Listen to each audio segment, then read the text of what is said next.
What's up, guys? Welcome back to the channel. It is Friday, March the 22nd, and we are still wide open with spring cleanups. So guys, I hope you sit back and enjoy this video. If you're new to the channel, hey, I'm gonna keep saying it. Give me a subscription if you like what you see. Go back and check out some of my other videos. Give me that thumbs up. It's absolutely free, and that'll show some support to the channel. I like it, YouTube loves it, so let's get this channel growing, guys. So sit back, enjoy, and this video is gonna get kicked off right here in just a second.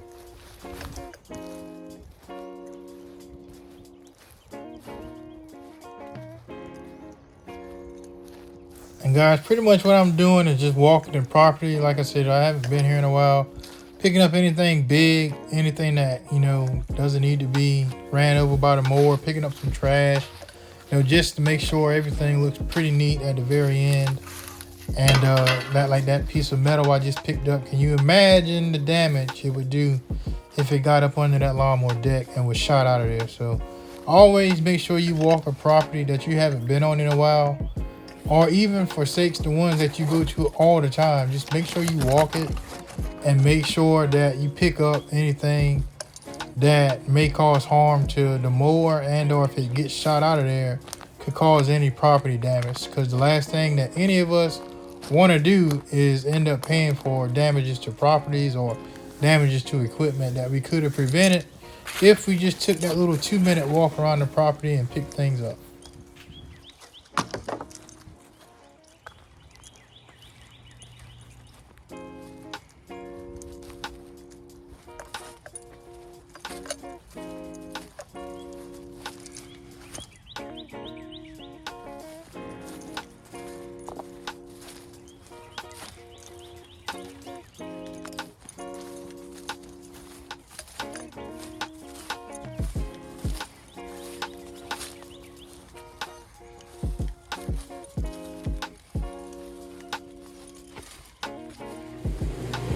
So guys, I had this property here in the beginning when I pretty much started doing lawn care.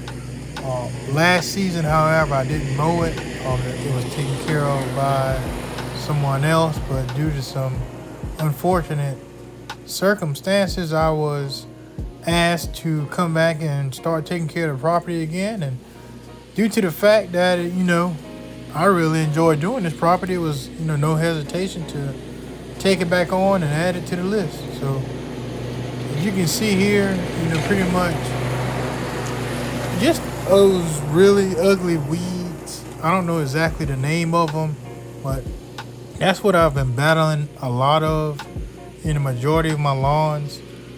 You can tell now that the grass is waking up in areas. It's been warming up. We've had some 70-degree days, and we've had some cold nights. So everything is still kind of, in my opinion, confused, because we're in that transition from March to April. And usually in April in my area, you get one more at least hard freeze. Everywhere you look, the trees are blooming. Like I said, the grass is waking up. And what's scary is the trees that bear fruit. I see pear trees, I see apple trees, I see orange trees in some of my properties that I service because the homeowners have planted them or has already been on the property, and I just took it on after the tree has been pretty much fully established. But they're already starting to bear the fruit flowers on them. So here they are getting prepared to start the early stages of getting ready to start producing fruit. But with the temperature scare, man, it could be 78 degrees in the daytime, and then at night, which we having it coming up soon, it's supposed to be back in the low 20s.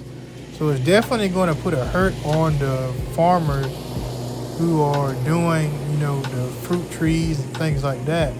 This cold weather, that's, not trying to evacuate just yet. I seen a meme online that someone said that they want to have pretty much a conversation with Punxsutawney Phil, predicting a early spring. So yeah, the weather where I'm at in SC is definitely weird. One day, you're warm, you're in short pants. Then the very next day, you're in long sleeves, you know, you're wrapped up and you think you're in the middle of winter again. But that's neither here nor there. It comes with, you know, being in this business. And even though, you know, we do have just a few more cold nights and days ahead, the mowers are going to continue to run. You know, it's that time of the season where something's going to grow and we're going to mow. So guys, this is my second visit to this property. I did do a late fall winter cleanup here, and this video is going to be pretty much wrapped up as a lesson learned. So what do I mean by I say a lesson learned? Well, on this particular yard, before, you know, I come to it, I pretty much know that this is going to be one of my medium to light package yards, meaning I can just come in here with either my Husky blower and or my Stihl handheld blower, which you will see here in the video in just a few minutes. And, you know, I'll be done in and out, you know, do what I have to do. Well, I underestimated what I had to do at this property just because, you know, I was thinking, hey, from the fall time till now, you know, not too much has changed. But little did I really realize how I was underestimating myself on this cleanup. But that didn't stop me from getting it done. I may not have gotten it completely how I wanted to with the blower of choice, but I got it taken care of and it looked really good at the end. But this is called lesson learned. Granted, I did not step foot on this property since I think it was maybe November, December, I think, when I did that cleanup. I'm not sure. I think I did a video on it, but as you can see, there are a lot of leaves that, you know, have fell since I serviced the property. So in my mind, before I loaded up to come here, I was like, man, I'll be able to blow what's left out with the handheld. And, you know, I won't have to take nothing heavy out today. I won't have to burn too much 2-cycle fuel, and I'll be in and out. Let's just say it took me about 2 hours on this property. Me and that little Stihl had a time, but we got things done. We got things looking a whole lot better. The next time I come to this property, which will be, you know, hopefully, prayerfully in 2 weeks from now, this is a bi-weekly customer. I'll probably have my Red Max with me this time, and I'll definitely be able to finish up what I didn't, you know, get done this time around. Simply because I underestimated the task at hand. So it happens. You know, I've been doing this for 4 years now, full time, but I've been cutting grass a while. So I should have kind of in my mind known better, but, you know, I wanted to try to pack light, number one, because it called for rain today. So I didn't want to have a lot of equipment with me if it did started raining while I was out here working. Thank goodness it didn't. But that just, the lesson I want you to take from this is don't underestimate what job you may have at hand. You know, do what you think in your first thought, which is if you think you need to pack big and take a big piece of equipment that will better serve the cleanup purposes, do it. Because you don't want to be miles away from it and want it instead of having it right there on the back of your truck or in your trailer and have it. So that was my lesson for today. And you'll see another lesson I learned. You'll probably laugh at it here in the video as it goes by. And, you know, we all can relate to what you're going to see ahead. So drop in the comments. As soon as you see that piece of the clip, drop in the comments and you'll know exactly what it is. So guys, I hope you're still tuned in and enjoying the video.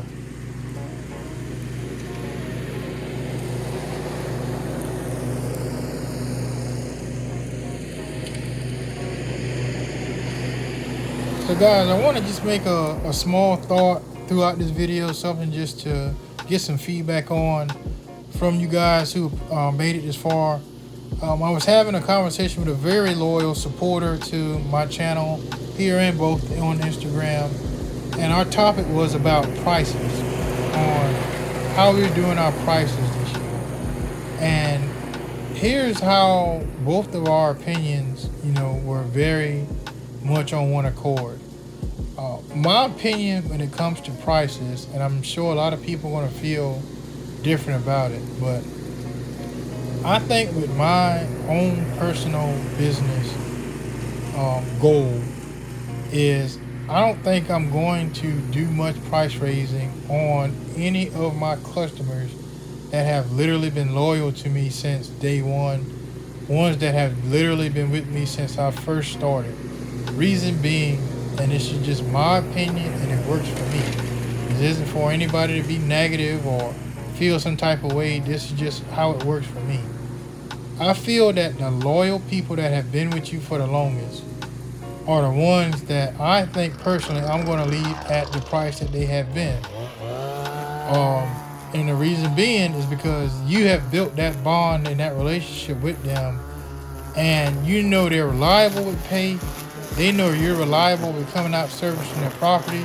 There's no questions asked. There's no skips in the beat. You know, everything just flows like clockwork. However, in this other guy's opinion, and I'm sure a lot of other people are thinking the same way, if I start to acquire new properties, that's when I will start implementing my new charging price. Anything new that I pick up is going to be implemented with the upper charge. Reason being, if you deny my initial starting rate on what I start at, then that lets me know from the start that our relationship is just not going to build. You're not going to accept my pricing, and that's fine. I'll just keep on moving and someone else will. But in my mind, I don't think I'm going to upcharge any of my customers that I have now, unless that I'm doing more extra work than the average mowing of the lawn. So that's what I want to be clear about. Unless that I'm doing extra work, as far as landscaping or putting mulch or pine straw, anything like that, I just will not be upcharging any of my 100% loyal ride with me customers.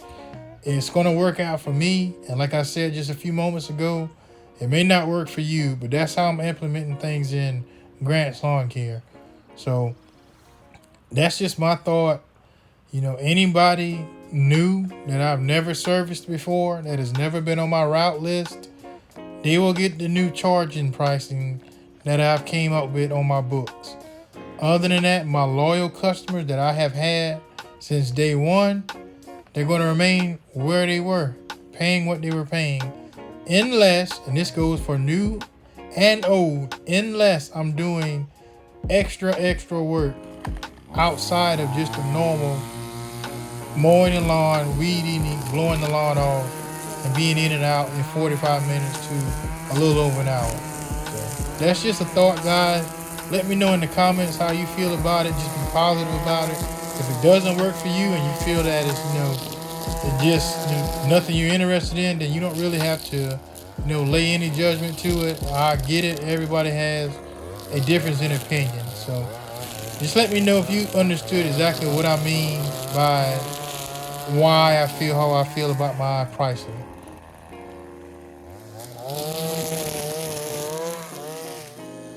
So Big Son, if you're watching this video, if you made it this far to it, you'll see that handy dandy handheld. I mean, she definitely, got the job done. Like I said, not as efficient as I wanted her to, just because, it was just a bunch of leaves that were compacted and, pressed together from just being on the ground for a while, and the rain and everything just compacted it together.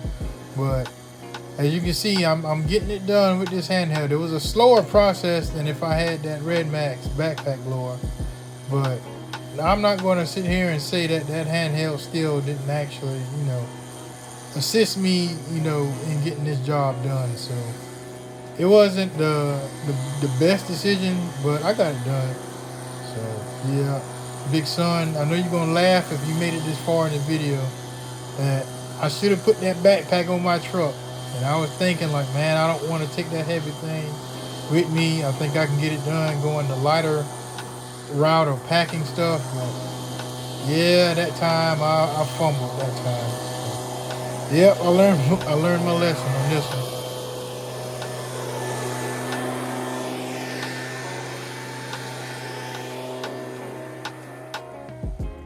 Well, guys, this is it. The final, walk around of the property. Got everything looking pretty good. Got all of those weeds and everything knocked down. I'm pretty sure the property owner is going to be pleased with it. Like I said, it took me about, I would say about an hour and 45 minutes because I got here. If you listen to the radio show, Steve Harvey in the morning, I think I got here just before the Strawberry Letter ended up coming on, and I ended up leaving here probably about 10:15 or so. Don't quote the time, but somewhere in that area. So I was here, like I said, a little over an hour and 45 minutes. I would just round it up and say about 2 hours, just trying to make sure everything, looked good and everything like that, to the best of the ability with what I had to work with. The two things that I use on this video the most, my Skag and my Red Max trimmer, but that Stihl handheld blower, like I said, is something I usually take on my lighter work days, and I was expecting that would have been today, but I underestimated my task. So that was just a lesson I learned today.